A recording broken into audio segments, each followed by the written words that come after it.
Welcome back. I'm Ren from Blue Water Gaming, and today I am going over whether or not it is worth it to start playing Rust in 2018. Now, I normally wouldn't do this type of video for a game that just recently released, but essentially the whole release or 1.0 patch of Rust kind of just went under the radar, and this is pretty much the same Rust that people have been playing for a long time. So that is why this is structured as a is it worth it to start playing this in this year video instead of just a typical like starting out review, because people know about Rust. Rust has been around for a while, and so like my other videos like this, I'm going to assume that you have some knowledge about what Rust is. I'm not going to go into the basics of it, but let's answer the question, is it worth it to start playing it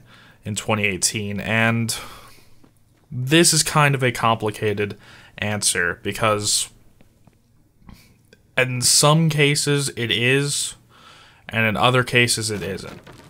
You have to know what you're going in for with Rust, because Rust doesn't have a whole lot of variety anymore that it might have had at one time.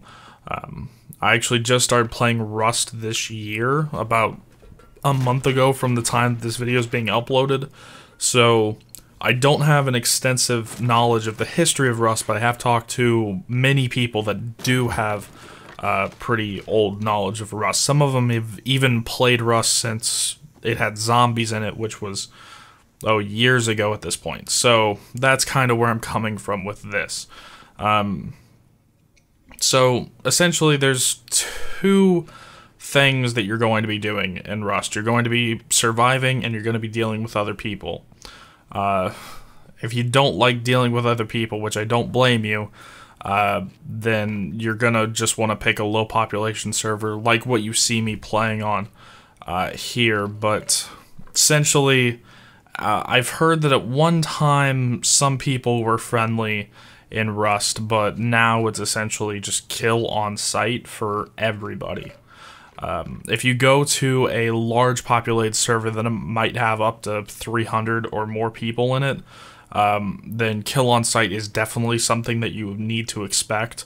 If you're in a lower population server, it's kind of hit or miss. On the server that I'm on, which as you can see at the time of recording this has like 13 people on it total, it's still kill on sight, but I've heard that some other servers aren't exactly that cutthroat, but you're gonna have to look quite a bit to find those. And then moving on to the actual survival part, this is essentially the quintessential survival game. This is really the first big name survival game that I can think of. So it gets the survival right. It's essentially Minecraft, but a bit more realistic. You go try to get the stone, you go get the wood, you have to hunt for the food, you have to get water. Not just any water, though, drinkable water. You have to worry about the temperature, you have to worry about animals, and all that different kinds of stuff. And that's all not bad, but because you can build stuff like what you see that I have in this, it changes that a bit over time. So when you first start out, you have nothing, and then eventually you'll have a ton of stuff. That's assuming that people don't get in your way, because, well, if you're dealing with people on a kill-on-sight basis, you're going to get set back quite often. And because everything in this is persistent, which I'll get into that here later, but you can get griefed, you can get raided, and there's just a ton of things that can set you back. But eventually, if you persist long enough, you can get to being the top of the server like I am in this server that you're seeing. And that's kind of where things take a turn, because the journey can be fun for some people. Like, for everybody that I would recommend this game to, I would only recommend it to people who enjoy the journey, because I'm about to talk about the destination. The journey is the survival and starting from nothing and going to something. The journey can be fun, depending on how much you like getting killed by other people. The destination, which is what you see me doing right now, is essentially going and getting supplies from places that you know where you're going to find supplies, bring them back to your base, and then just waiting for the supplies to respawn. The journey is the fun part. The destination is a job. On speaking from experience on multiple different servers, both high population and low population, once you get to being in the top of the food chain for the players, it is essentially just maintaining what you have is your full-time job. And because everything is persistent, you have to keep coming back to it to keep maintaining everything. If I wanted to continue to be top of the food chain in the high population server that I was on, I would have to have played Rust for a couple hours every single day, because I would have had to go get metal fragments. I would have had to get wood.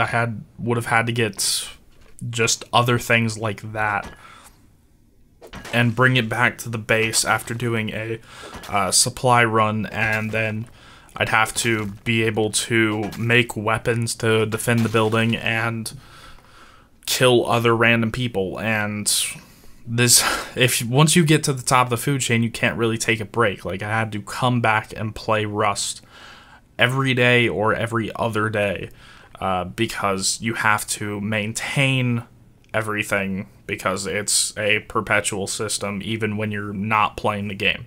And by that I mean your base decays. Whatever structure you build decays.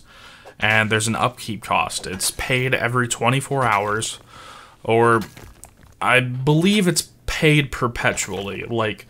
I don't know exactly when the upkeep cost is paid, but I know that you can have less than 24-hour increments in it, and that whatever the upkeep cost depends on what your building actually is. So for mine, it's almost completely metal, or actually it is completely metal, and so my upkeep cost is a ton of metal fragments and then some wood. So I have to continuously go and get more metal fragments, or else my base starts going away. If you let it decay and you can't keep paying the upkeep cost, you will eventually just come on to Rust, log into the server, and your base will just be gone one day. So once you get to the top, the game just becomes a job.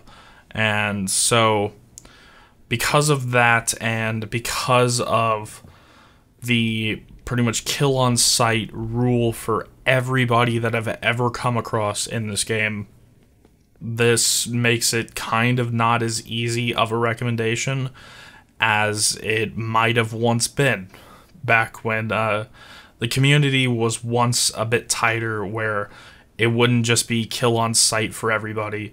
The community used to sometimes help newer players. It definitely doesn't do that anymore. Pretty much, unless you are destined to play the journey of going from nothing to something over and over and over again, and you don't get frustrated when you get killed, or if your base gets completely destroyed when you can't defend it, then I definitely would not recommend picking this game up.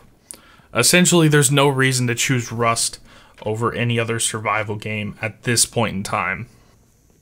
The only time that I would ever think that you would want to play Rust, or that you might even want to buy Rust, is if you have a sizable amount of friends that already have some sort of existence on a server, or you guys go into like a freshly wiped server, because I haven't even gotten into how terrible it is to try to start on a server that already has somebody that's like completely built and has all the weapons and whatnot, because those people will just, as soon as anybody starts to get anywhere close to them technology-wise and weapon-wise and building-wise, the people at the top will go and just make sure that none of that stays. And I know because I've actually taken part in being some of the people that put down some of the smaller buildings. And so essentially for a new player, the only server that you really want to go on is a freshly wiped server, so that everyone's at least somewhat equal, even though you definitely won't be, because someone at some point, since the server's been wiped, has played a whole ton and has gotten a whole bunch of stuff. So I know I've been kind of rambling for the last 10 minutes, but essentially what I'm trying to say is that unless you really, really like the journey of going from absolutely nothing, like not even the clothes on your back because you don't spawn with any clothes, unless you like going from having literally just a rock to the whole strenuous process of getting wood, getting different materials, building a base, having the base destroyed, trying to get weapons to deal with other people, trying to build a better base, getting that probably destroyed several times as well, and going through that whole process. If you don't enjoy that, then you probably won't enjoy Rust for the most part, and there's definitely no playing alone. Low population servers are definitely a rarity, so you might get some enjoyment out of this if you like just running up to people and trying to beat them to death with a rock. But if you run into enough people with a gun enough times, even that's going to get boring. So if you want to play a survival game, Rust probably isn't the one that I would recommend to try. I would go to some other one before that. So that has been the long, drawn-out answer of whether or not it is worth it to play Rust in 2018, which, simple answer, no, it's definitely not. So that's going to be it for this. Remember, I'm Ryan from Blue Woody Gaming, and as always, I'll see you guys in the next one.